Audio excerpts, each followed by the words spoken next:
Dear learners, let's analyze the sentences. আজকে আমরা দুইটি সেন্টেন্স পর্যালোচনা করে বিশ্লেষণ করে জানার চেষ্টা করব সেন্টেন্স দুটির মধ্যে তাৎপর্য কী আছে। Dear learners, আমরা দেখতে পাচ্ছি a teacher teaches a student, অর্থাৎ একজন শিক্ষক একজন শিক্ষার্থীকে শেখায়। এখানে সাবজেক্ট হচ্ছে আর টিচার, কিন্তু শেখাচ্ছে কাকে? একজন স্টুডেন্টকে। অর্থাৎ এই সেন্টেন্সের ভার্বের সাবজেক্টটি নিজের জন্য কোনো কিছু না করে অন্যের জন্য কোনো কিছু করা বোঝাচ্ছে। অর্থাৎ একজন শিক্ষক স্বভাবতই একজন শিক্ষার্থীকে শিখিয়ে থাকে। কিন্তু দ্বিতীয় সেন্টেন্সে দেখি আ টিচার অলসো টিচেস হিমসেলফ, একজন শিক্ষক নিজেকেও শিখান।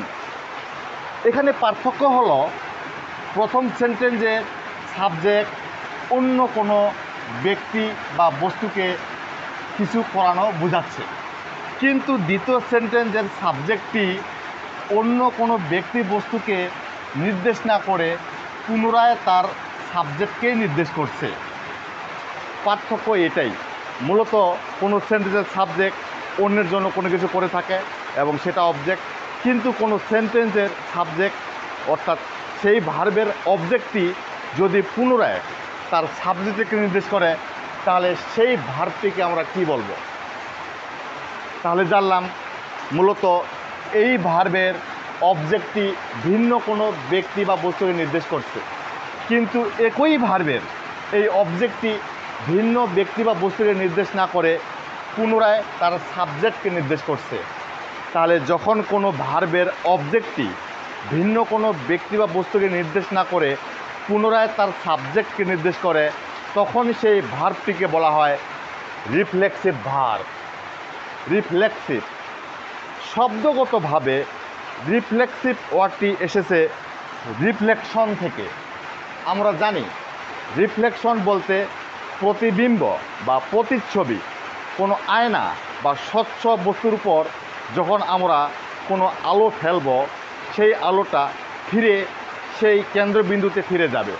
অর্থাৎ আয়নার মধ্যে যখন আমরা নিজের কোনো চেহারা দেখতে যাব তাহলে সে আয়নার মধ্যে অন্য কোনো ব্যক্তি বা বস্তুর চেহারা না দেখে আমরা নিজের চেহারা নিজে দেখতে পাই।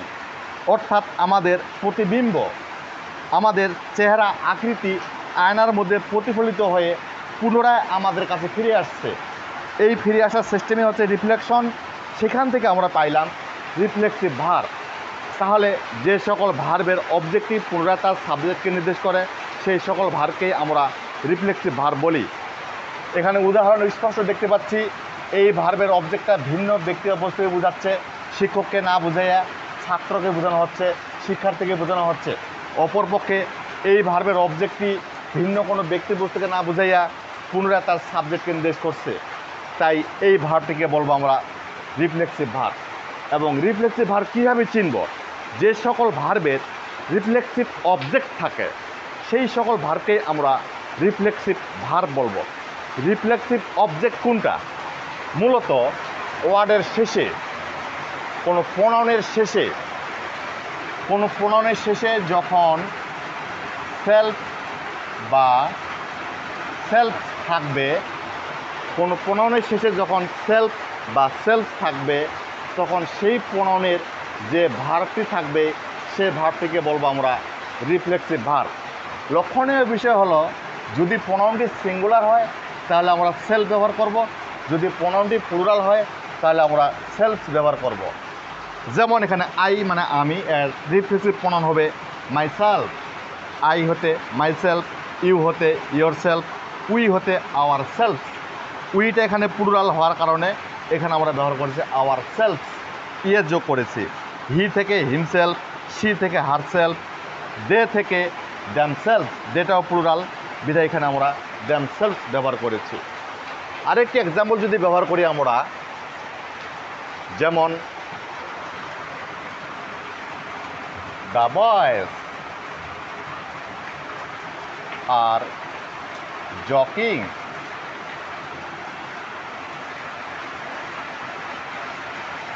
Them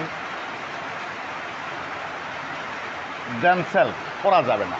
the boys are joking themself, অর্থাৎ বালকেরা নিজেরাই মজা করছে, তামাশা করছে। লক্ষণীয় বিষয় হলো এখানে আমাদের ভুল সংশোধন হতে পারে ঠিক এইভাবেই, দ্যাম সেলফ। আমরা লক্ষ্য করব এখানে সাবজেক্টটি প্লুরাল হওয়ার কারণে এখানে প্লুরাল প্রনাউন গ্রহণ করবে। তাহলে the boys are joking themselves হবে, এইটা নয়, আমাদের সঠিক করতে হবে এটা, কারণ এটা আছে আমাদের প্লুরালে। তাহলে জানলাম যে সকল ভার্বের অবজেক্টটি পুনরায় তার সাবজেক্টকে প্রতিফলিত করে, অর্থাৎ তার সাবজেক্টকে নির্দেশ করে, সেই সকল ভার্বকে আমরা রিফ্লেক্সিভ ভার্ব বলবো। So my dear learners, thank you very much for watching my video. By.